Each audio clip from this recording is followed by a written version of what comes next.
Alors, est-ce que vous avez des questions sur cette partie? Avant que je passe sur l'autre, qui est plus sur les aspects, quelles sont les énergies en jeu, qui vous montre des exemples. C'est-à-dire que là, on contrôle le flux d'air, mais on sait bien qu'il y a d'autres forces qui peuvent jouer, donc comment on bloque en même temps pour valider l'expérience En fait, on a vu ce matin avec David, hein, les autres forces, on a bien vu qu'elles étaient inadéquates. C'est-à-dire qu'un électrostatique, on a vu, on va faire tourner le mobile dans un sens sur un carreau, il va revenir, il ne va pas tourner en continu pendant 4 minutes. Les autres points, le magnétisme, on a vu que ça ne marchait pas, la pression de radiation, ça ne marche pas non plus. En fait, quelque part, la vibration non plus, enfin, on a un moyen de contrôle assez rapide de vibration. Donc c'est vrai que, pourquoi on fait ça? Parce qu'on dit, ben voilà, c'est le vrai truc, et la plupart des gens ils disent, ah bah oui, c'est la convection. Ah bah oui, c'est la main qui est chaude. On a vu des trucs, récemment fait des tests sur les wheel, la petite roue de vitalité. Il y a un article qui est en cours là-dessus d'ailleurs, et il y a un article qui dit, on en a parlé avec David, on peut avoir une différence de 1 à 2 degrés entre deux points de la main, donc ça peut créer un courant d'air.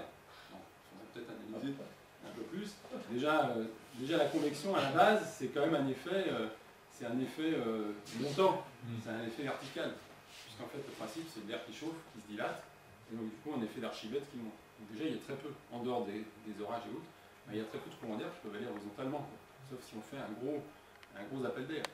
Donc créer un courant d'air sur une main longitudinale, c'est déjà pas évident. Après pourquoi c'est en plus ce courant d'air qui se traduit par une rotation continue, bon, c'est compliqué. Et c'est pour ça que pour répondre à ces questions, on s'est dit le mieux, c'est on regarde le flux d'air, on voit ce qui se passe.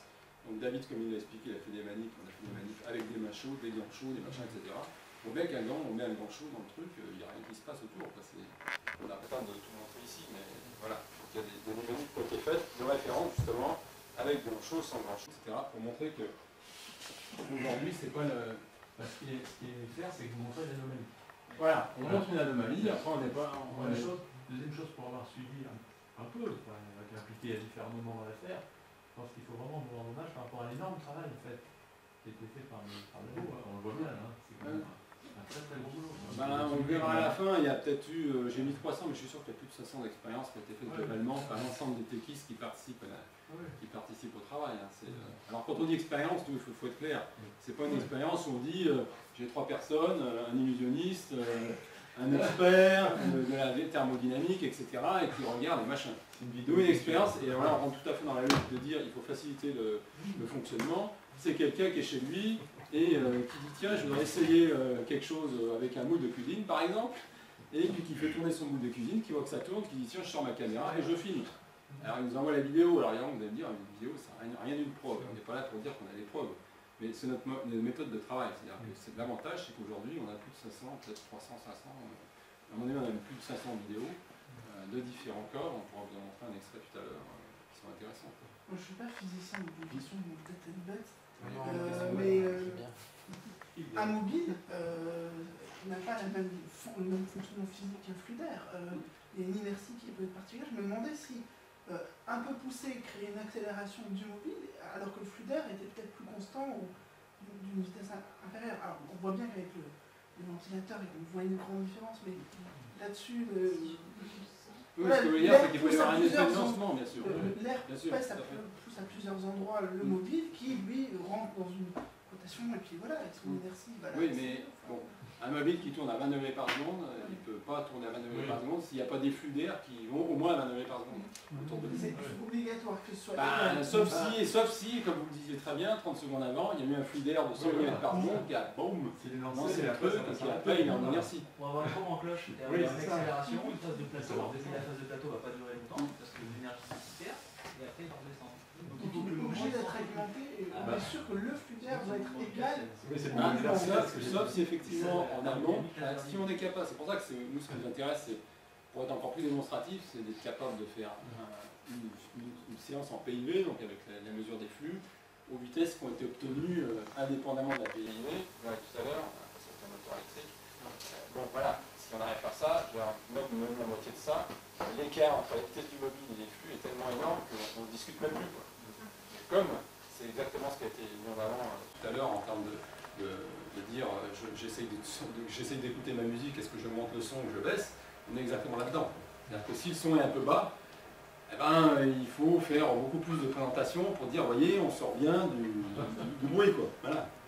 Et la question, c'est plus on veut contrôler le truc, et plus on étouffe le phénomène, donc il faut trouver des systèmes qui permettent de contrôler sans étouffer. C'était l'intérêt de l'approche LADR. Une bonne analogie avec le son, c'est que c'est comme si tu avais un signal acoustique avec plusieurs gammes de fréquences et que tu ne saches pas laquelle il faut filtrer. Et du coup, tu mets un filtre sur l'ensemble, grosso modo, tu caches les oreilles, sauf que le problème, c'est que tu as tout atténué. Et là où on pêche, c'est qu'on ne sait pas où est le signal, ni quelle gueule là. Donc on est obligé d'augmenter le signal global pour sortir du bruit de fond qui est donc les mouvements d'air qu'on a dans une pièce. Mais par exemple, quand même, je parlais du chat, l'histoire du chat qui chante dans la pièce alors que vous êtes en train d'écouter votre musique. Nous, le chat, ça va être les fumées, c'est-à-dire que pour qu'on voit le mobile, pour qu'on voit les fumées, pardon, on met de la fumée. Alors quand on introduit la fumée, alors sauf dans le cas, je vous ai montré, en fait l'astuce, c'est une fumée qui est c'est de l'encens qui brûle, donc il n'y a pas d'injection d'air, entre guillemets. C'est pour ça qu'on a un très bel exemple. Mais dans le cas des mobiles hémisphériques, c'est un peu plus difficile parce qu'on est obligé de générer des fumées par un tube. Et cette génération de fumée crée une petite vitesse de fumée. Donc il faut que nous, on ait un mobile qui aille au moins plus rapidement que cette vitesse, sinon on peut dire, bah, écoutez, c'est la fumée a priori. Bon, après, l'avantage du système scan fumée, c'est qu'on peut venir à un instant précis et regarder ce qui se passe dans toutes les directions. Et donc dire, tiens, est-ce que ça, tiens, il y a un flux qui est arrivé par là, bah oui, tiens, c'est d'ailleurs, c'est comme ça que suite à une manip, j'ai pu trouver que j'ai fait des pièges à David je balance des vidéos en pensant qu'il n'y a qu'un seul flux, et en fait j'avais oublié qu'il y en avait un deuxième perpendiculaire. qui est arrivé en milieu de truc. Je dis ça, c'est bizarre, il y a une espèce de truc, de flux là qui est bizarre, et en fait on a pu détecter que c'était effectivement un flux perpendiculaire qui arrivait en fond de manip.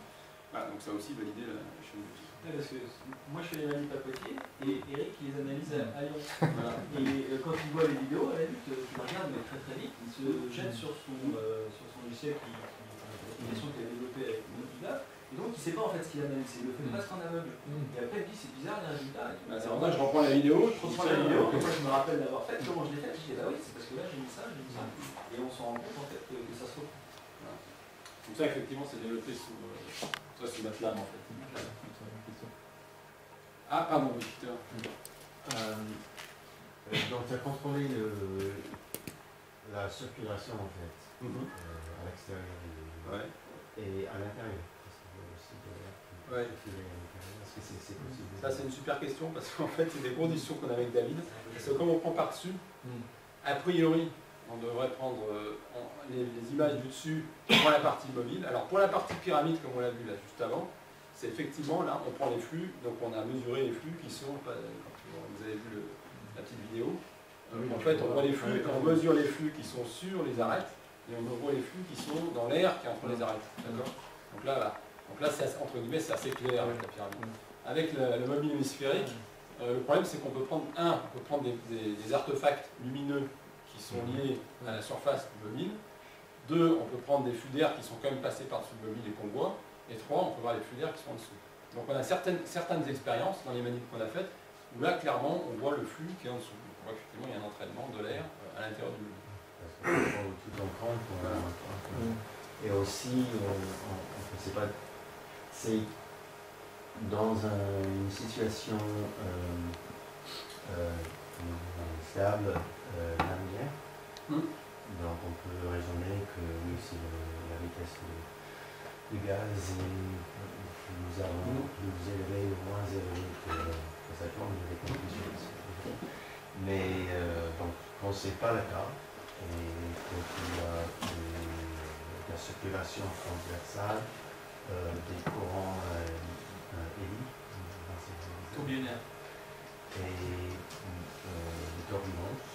Donc il peut y avoir des transferts de quantité de mouvement supplémentaires sur le mobile qui, je ne sais pas, peut-être pas en dessous de la limite de résolution de visualisation de ce qui est effectivement la partie linéaire que visualiser.